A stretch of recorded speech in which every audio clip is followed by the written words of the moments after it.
किसी महापुरुष ने कहा था कि जिस दिन शिक्षा व्यापार में बदल जाएगी उस दिन शिष्य, शिक्षा और गुरु इन तीनों का महत्व खत्म हो जाएगा। कहीं ना कहीं ये बात भी सत्य है। आज के समय में शिक्षा शिक्षा नहीं है। आज के समय में शिक्षा का मंदिर व्यापार का मंदिर बन चुका है।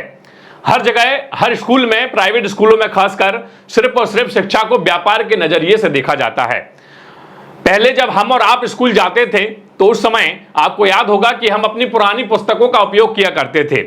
हम अपने बड़े भाई बहन की पुस्तकों ले लेते थे, पड़ोसी की पुस्तकें ले लेते थे, या तो फिर अगर कोर्स लेना भी होता था तो हम पुराना कोर्स किसी से 200-400 रुपए में खरीद कर लगभग इंटर तक और हाई स्कूल और ग्रेजुएशन तक की पढ़ाई जो है इन पुस्तकों के सहारे करते थे, क्योंकि तब शिक्षा व्यापार नहीं थी। स्कूल की ड्रेसेस की अगर बात माने तो स्कूल की ड्रेसेस हम कहीं से भी ले लेते थे, कितने भी कहीं से कपड़ा ले लिया, कहीं से भी सिला लिया, कोई दिक्कत नहीं होती थी और एक बहुत ही मिनिमम बजट में सारे काम हो जाते थे। लेकिन आजकल भारत का कोई भी कोना अछूता नहीं है जहां पर इन शिक्षा के रूप में व्यापार को जो है तवज्जो दी जा रही है। मेरे पीछे एक तस्वीर है, बहुत ही मार्मिक तस्वीर है। मैंने इस तस्वीर जो है बड़े ही खोजबीन के साथ निकाली है कि एक गरीब बच्चा बैठा, उसके चारों तरफ पुस्तकें हैं, लेकिन वो पुस्तकों को छू नहीं पा रहा है। क्यों नहीं छू पा रहा है? क्योंकि उनके रेट, उनकी बाजार की मालियत बहुत ज्यादा है। और इस जो बच्चा है ना, इसके बस का है ना, इसके परिवार का बस का है कि इस बच्चे को वो पुस्तकें दिला सकें। इसलिए बच्चा जो है सिर्फ इन पुस्तकों को निहार रहा है, इनको छू नहीं सकता है। अब देखिए, इसी मामले में कानपुर के एक जिलाधिकारी महोदय ने बहुत अच्छा कार्य किया और इस वीडियो के माध्यम से मैं उनको बधाई देता हूं। उन्होंने आगे की मैं आपको दिखा रहा हूं, उन्होंने 2 स्कूलों पर 1-1 लाख रुपए का जुर्माना लगाया है। 1-1 लाख रुपए का जुर्माना। खबर लगभग 10-15 दिन आगे पीछे की है। आप देख लीजिए, 5 तारीख की है, 5 जून 2025 की, मतलब कि आज से ठीक लगभग 8 दिन पहले की। और ये जो लगा है फाइन, 1 लाख रुपए का फाइन 2 स्कूलों पर लगा है। लगा फाइन क्यों लगा वो समझिए। और मुझे लग रहा है कि हमारे बुंदेलखंड के और हमारे आसपास के क्षेत्र, पूरे देश के स्कूलों को ये देखना चाहिए कि हम शिक्षा का स्तर कहां ले जा रहे हैं। ये देखिए क्यों लगा है। फीस में मनमानी, किताब यूनिफॉर्म पर जबरदस्ती। कानपुर के 2 स्कूलों पर डीएम ने लगाया 1-1 लाख रुपए का जुर्माना। हालांकि 1-1 लाख उन स्कूलों के लिए कोई बड़ी वैल्यू नहीं है।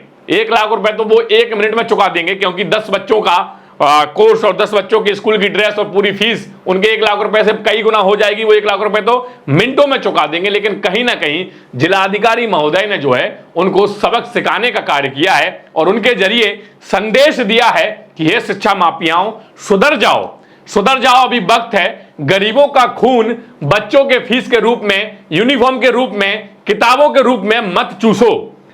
अगर ये स्तर और गिरता गया तो सोचिए हमारे समाज का, शिक्षा का व्यवस्था कितना निचले स्तर पर चला जाएगा। क्योंकि गरीब का तो बस का नहीं रहेगा कि वो पढ़ा सके, अभी भी बस का नहीं है।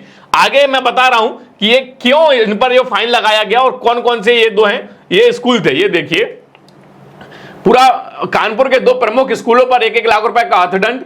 स्कूल का नाम बता रहा हूं, द चिंटल्स स्कूल रतनलाल नगर में था और सुगर सिंह अकेडमी स्वर्ण जयंती बिहार में था। उल्लंघन क्या है इनका? शुल्क विनियमन अधिनियम 2018 का पालन न करना। बकायदा अधिनियम बने हुए हैं और मुझे लग रहा है जब कानपुर में अधिनियम चल सकते हैं तो अलग अलग भारत के कोने में क्यों नहीं चल सकते। दूसरा आरोप समझिए, मनमानी फीस वसूली, किताबें यूनिफॉर्म खास दुकानों से खरीदने का दबाव, जो कि हम और आप देखते हैं कि झांसी के कुछ ऐसे चुनिंदा बड़े स्कूल जिनकी यूनिफॉर्म, जिनकी किताबें एक बड़े मॉल टाइप बोल रहा हूं, क्योंकि किताबें तो पहले कहीं पर किसी भी स्टॉल पर मिल जाती थी, लेकिन अब मॉल टाइप इतने बड़े बड़े मॉल किताबों के बन चुके हैं कि आपको वहीं पर जाके किताबों को खरीदना पड़ेगा। हास्यास्पद बात यह है कि भाई एक यूकेजी एलकेजी के बच्चे की एक किताब 400-500 रुपए की पड़ती है। एक पूरा कोर्स लगभग 7-8 हजार रुपए का पड़ता है। ये मैं मिनिमम राशि बता रहा हूं, ये राशि बढ़ भी सकती है।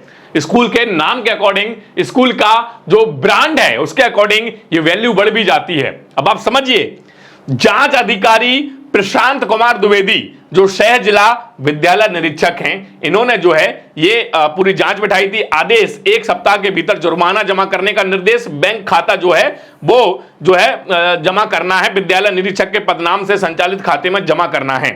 ये पूरा एक षड्यंत्र जो चल रहा था, कहीं ना कहीं कानपुर के उस अधिकारी को मैं बधाई देता हूं, साधुवाद देता हूं कि उनने जो है कम से कम एक समाज में मैसेज देने का काम किया है।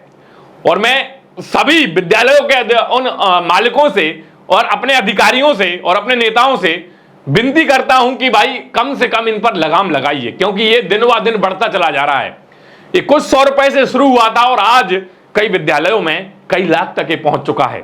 आप समझिए कि आज के समय में अगर किसी गरीब को अपने बच्चे को एक सही विद्यालय में पढ़ाना है तो साल का कम से कम उसको कम से कम राशि बता रहा हूं, कम से कम 15 से 20 हजार रुपए चाहिए पड़ेगा। अब लोग कहेंगे कि सरकार ने सरकारी विद्यालय खोल रखे हैं, वहां जाओ। बिल्कुल जा सकते हैं, लेकिन सरकारी विद्यालयों की हालत क्या है शायद मुझे बताने की जरूरत नहीं है, क्योंकि मैंने कई सारे वीडियोस सरकारी विद्यालय पे आप लोगों को दिखाए हैं कि सरकारी विद्यालयों में होता क्या है। तो कुल मिलाकर अगर हमारे देश की शिक्षा व्यवस्था इस तरीके से ही चलती रही तो वो दिन दूर नहीं है जब गरीब का बच्चा पढ़ने से अछूता रह जाएगा और फिर समाज का स्तर कितना नीचे चला जाएगा।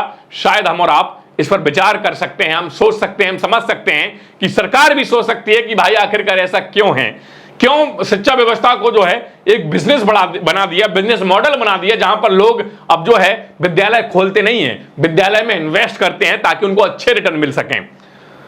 तो सरकार को भी सोचना चाहिए कि आखिर इन लोगों पर जो है लगाम क्यों नहीं लगती है, इनके रूल्स और रेगुलेशन क्यों नहीं बनते हैं। अधिकारियों को इन पर विचार करने की जरूरत है कि भाई आखिरकार जो शिक्षा अधिकारी बैठे हुए हैं उनका काम क्या है, चाहे फिर वो बेसिक शिक्षा अधिकारी हो, चाहे फिर वो राज्य स्तर के शिक्षा अधिकारी हो, या फिर वो बड़े कोई शिक्षा मंत्री हो, इन पर विचार क्यों नहीं करते। क्योंकि हर साल ये माता पिताओं के लिए एक सरदर्द होता है। हर साल बेचारों को जो है अपना पेट काटकर बच्चों को महंगे महंगे स्कूल के किताबें, महंगे महंगे स्कूल के यूनिफॉर्म दिलाने पड़ते हैं, वो भी मजबूरी में। आजकल इन विद्यालयों में आपको सब कुछ मिल जाएगा, हाईटेक बिल्डिंग मिल जाएगी, महंगे महंगे किताबें मिल जाएंगी, यूनिफॉर्म मिल जाएंगे, बड़े बड़े पार्क मिल जाएंगे। अगर नहीं मिलेगा तो सिर्फ और सिर्फ शिक्षा के लिए तब भी आपको अपने बच्चे को ट्यूशन लगाना पड़ेगा, क्योंकि वहां पर शिक्षा नहीं दी जाती, बाकी सब कुछ दिया जाता है। आप देखो आजकल कक्षा 1 से लेकर कक्षा 10-12 तक के बच्चे जो हैं